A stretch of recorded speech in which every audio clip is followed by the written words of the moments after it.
Hey everybody, how's it going? This is RHouse21, and I just wanted to show you guys a quick modification I'm doing to my Monoprice Select Mini 3D printer here.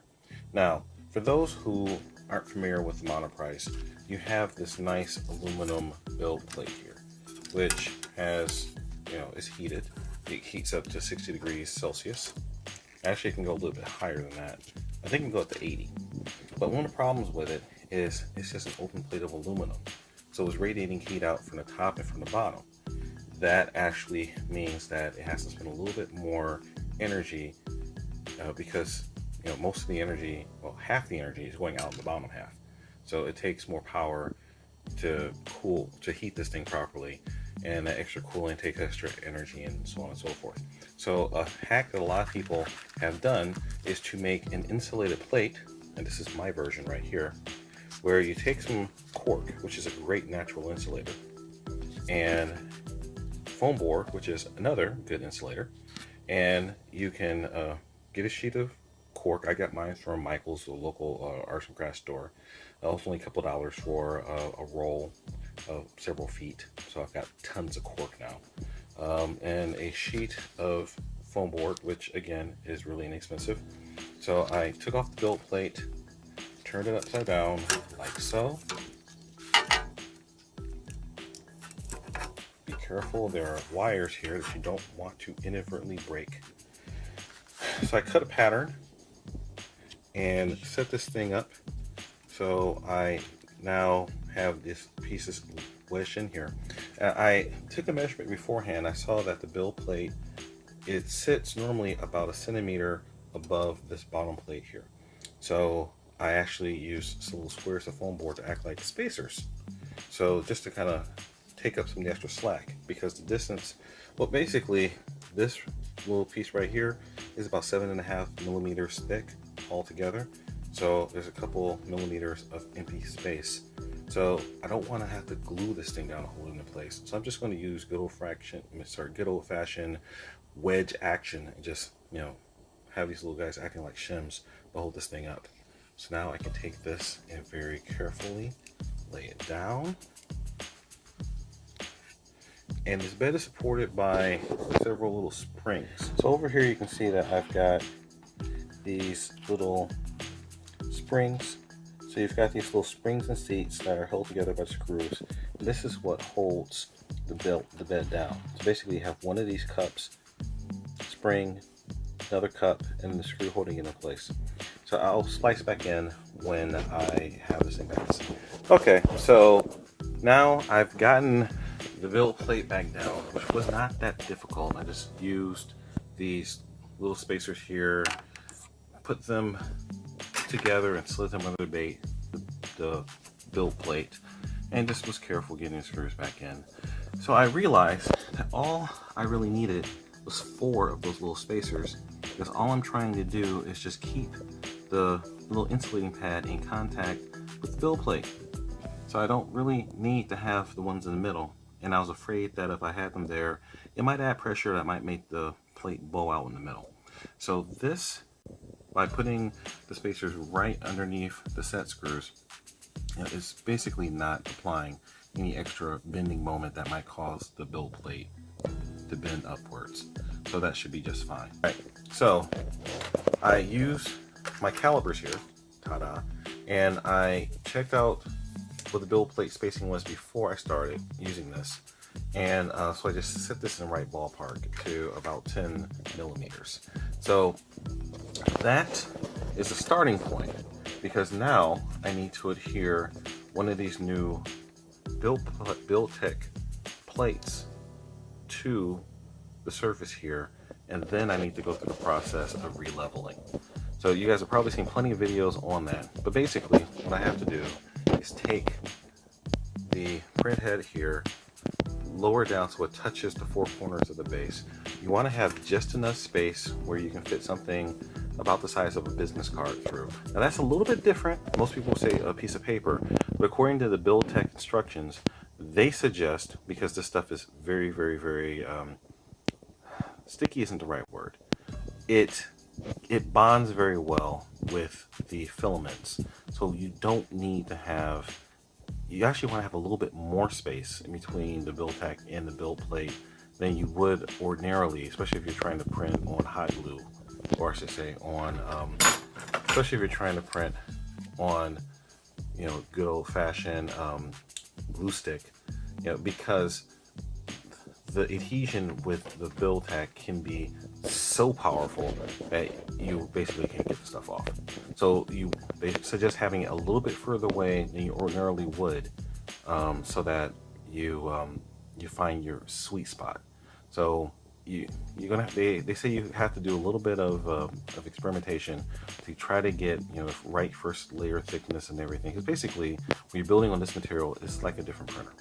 But you know, it's one of the best print surfaces out there, and it's so good that actually on the version 2 of this printer, Monoprice ships it with BuildTak pre-installed, and they also, because so many people were doing this mod here, they also insulated the build plate for you. So this is a version 1, so I'm on my own. All right, so let me go ahead, and in order to get this down, the suggested method is use an alcohol wipe or use isopropyl alcohol. Wipe this down so you have it nice and clean, and then you can go ahead and secure this down, and then you trim it up so it matches your build plate properly. Now, also what I did here, because this has a 120 millimeter cubed build surface or build volume, BuildTak offers a few different sizes of sheets. But the size that would support this printer was slightly smaller in one dimension than I wanted. So what I ended up doing is buying 2 sheets of the 250, I think it's like 255 millimeter material, and I carefully cut it into 4 pieces, or each one into 4 pieces. So now I have 8 build pads. And these things are supposed to last a very long time. So basically I probably have build pads that will outlast the life of this printer. So, but as you can see, with the trimming I did, it pretty much perfectly matches the surface already. So this is going to, and once I stick the sucker down, you know, it's going to pretty much fully cover the available print area, and I'm not going to have to worry about not being able to use any space, because it's going to cover everything. All right, so let me go ahead and wipe this down, prep the area, and then I'll come back once I have it stuck down. Okay guys, I'm back, and I've got the bed all nice and level. Turns up those spacers that I was trying to use, these things, bad idea. Very, very, very bad idea. Because actually now looking at it, it looks like the cork and the foam board were, you know, basically trying to curl up under there, and those little spacers were just adding extra space that was causing the build plate to bow out by about 1 millimeter in the middle. That's not a good thing. So I went ahead and pushed those suckers out, and now the thing is nice and flat the way God intended. So everything is good. So I've got the build plate set up so that there's about the space of a business card between the nozzle and the print surface, which is what BuildTak recommends. So, little tip.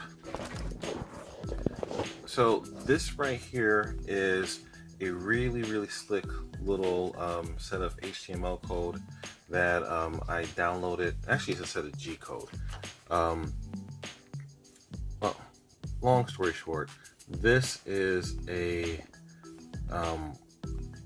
custom UI that I downloaded from Monoprice, actually mpselectmini.com. It's a user group that's got all sorts of really useful information about this 3D printer. So it actually comes loaded with a stock web UI, so you can just log into your printer and interface with it. So this is much, much better because it actually gives you the ability to send, basically send movement commands. So this made the job of leveling the print bed much, much easier, because I could just go ahead and tell the thing to go, let's say, all home, and it goes home. Or I could actually, I know the build plate is basically 124 by 124 by 124. So I could, using these inputs, tell it to go, let's say if I want it to go right to the middle of the build plate. I can set it to, go here to 60. And then set this one to go to 60. 50 plus 10 is 60. You actually see the indication of where it is. So then I could go in and use my business card underneath the middle of the build plate and check the clearance to make sure that everything was just like it's supposed to be. So this little utility was a lifesaver, because if you don't have it running, you have to go in, you have to use the manual controls here, which I hate to say it, really aren't that good, because you don't have an indication of where your position is moving to. So it works, you could do it this way, but number one, it increments really slowly.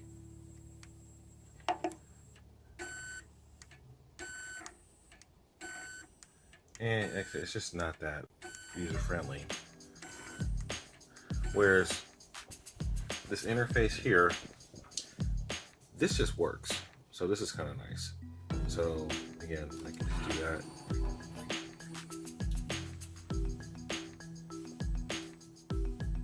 And like I said, it makes the whole job a lot nicer. Okay, so now I've got my build plate ready. Everything's ready to print. So I'm going to go ahead and do some 3D test parts, just to make sure I have my first layer height set properly.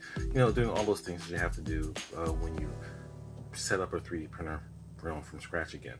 So again, that's one of the things that BuildTak recommends, that you go in and you spend a little bit of time, do some test prints, and just make sure that everything is working the way that you think it works, because now you basically have a brand new build service.